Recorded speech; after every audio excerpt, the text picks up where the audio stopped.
Welcome to the NSIC Spotlight, the voice of the NSIC student athletes, powered by gpac. gpac, growing people and companies. I'm your host, Nick Corner, Assistant Commissioner in the Northern Sun. Today, we are joined by the reigning NSIC Field Athlete of the Week, Olivia Baumberger of the Sioux Falls Track and Field Team. Olivia, thanks for joining us on the Spotlight. Happy to be here. All right, as we do each week, let's start with you telling us a little bit about yourself. Yeah, so my name's Olivia Baumberger.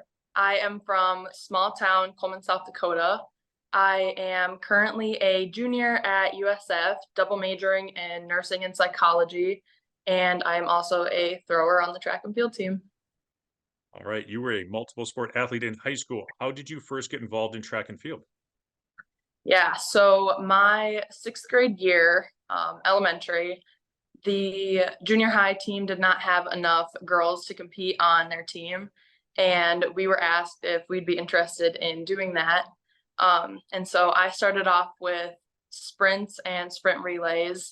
And then the following year, I got randomly thrown into a like long jump competition. And so that's just kind of where my track and field career took off. Now you are in multiple throwing events. However, you've excelled at the javelin, placing second in the nation last year. Who were some of the major influences on you that got you started throwing the javelin? I would definitely say my coach, Alyssa Roush, is definitely the biggest.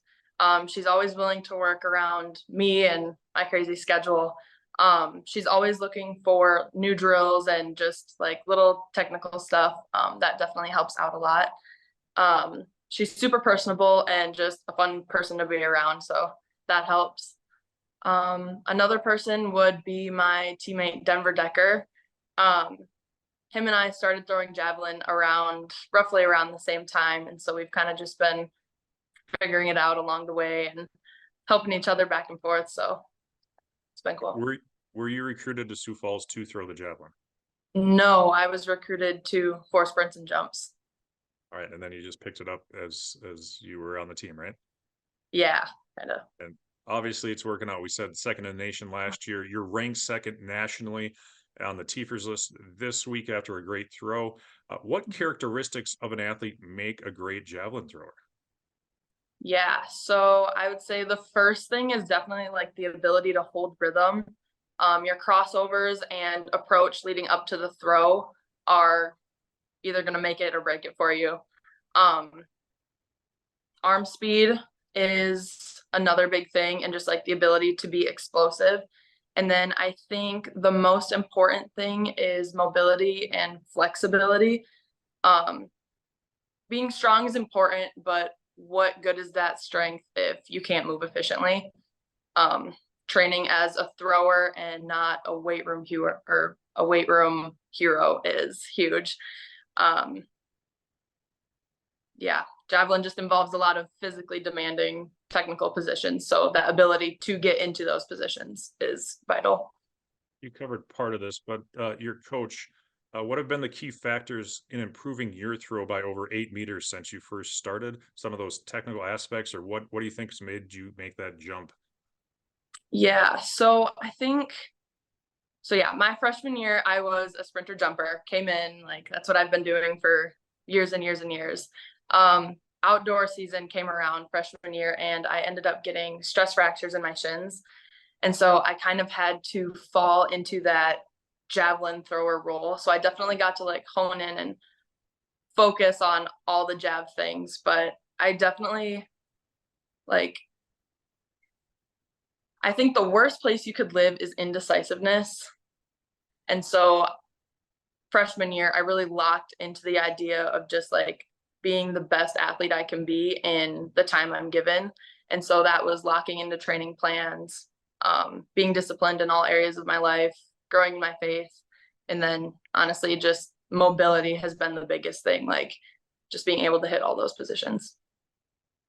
Track is a unique sport. You compete as an individual in specific events, but you try to score team points.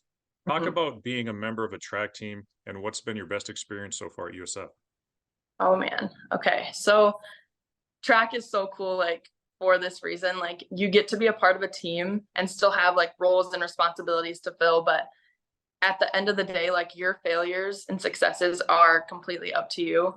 So it's kind of like that saying, like you can lead a horse to water, but you can't make them drink it. Like a coach can lead an athlete to success, but the coach cannot succeed for the athlete. So like just getting to see who decides to lock in and like get things done has been super cool. At USF, I think I just really love the tight knit like community feel. It's been great to see how God is moving through all the athletes, all the coaches over these last 3 years. Both the men's and women's teams have Bible studies, and just being able to not only be teammates on the track, but also brothers and sisters in Christ. That's probably been the best thing. Less than a month before NSIC Outdoor Championships down in Mankato, Minnesota, what are your personal and team goals headed into that event?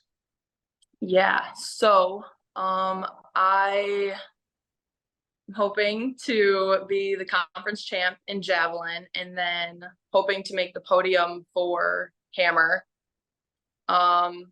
As far as team wise goes, I think our women have a pretty good chance at being pretty good. So I don't know, just kind of excited to see how that all plays out. Obviously, you know the big stage and All-American performance last year at Nationals. What factors, what did you learn last year through both the NSIC and the NCAA championships that can help you this coming year excel even further? Yeah. So I've kind of grown up around the saying like control your controllables. So like knowing what my controllables are in the situation is huge. Like I can't control the weather. I can't control the people officiating the meet. I can't control my opponents, but like I can control where my headspace is at and like where my mind goes. So I think goals are good, but like not placing expectations on myself, just kind of letting myself be in the moment and really just enjoy it for what it is has been huge. All right, you touched on a lot of these already with some great comments. But the final question I have for you, what advice would you give to a young athlete to help them in their development? Yes, mobility, mobility, mobility. Like I cannot stress that enough. Yeah, it's just going to help you out in the long run. And then also knowing, I don't know, throwing is definitely one of the most frustrating things I've ever done. Like you can throw an 8-meter PR on your first throw and then throw the worst you've ever done in your life on your next throw. So just having flexibility physically, but also mentally, just being able to know that things aren't always going to be good. Like finding the good within the bad is also huge. That's some great advice, not in that last answer, but in all of them. You can't, control what you control outdoors. You can't control that weather, that wind, that gust, all those type of things. So Yep. some great you seem to have it all figured out now, and obviously it's showing out there in the track and field arenas with your performances. So that's going to wrap up this week's show. Thanks again to our sponsor, gpac. Olivia, best of luck to you and the Cougars the rest of the season. Thank you so much.